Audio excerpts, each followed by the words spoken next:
জামা ষষ্ঠী বলে কথা, কিছু কেনাকাটা করবো না তা কি কখনো হয়? শাশুড়ি মাকে তো জামাইয়ের খুশি করতে হবে, তাই শাড়ি পাশাপাশি চলে যাচ্ছি আজকে আমরা সেনকো জুয়েলার্সে।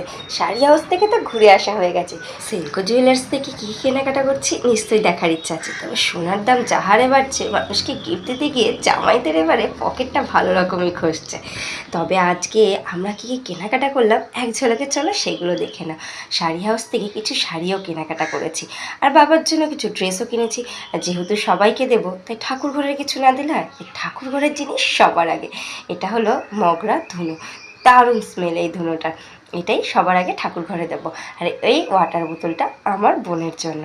আর এই যে পাশে লাল রঙের শাড়িটা দেখছো, এটা আমার বোনের জন্য।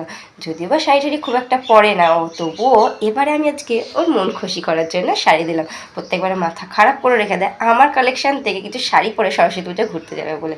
আর এই আকাশি কালারের শাড়িটা আমার মায়ের জন্য, আর এই শার্টটা বাবার জন্য, কিছু ব্লাউজ, আর এটা হলো গিয়ে ব্যাগ। ব্যাগটা কিন্তু অসম্ভব সুন্দর, ব্যাগটাও আমার মায়ের জন্য।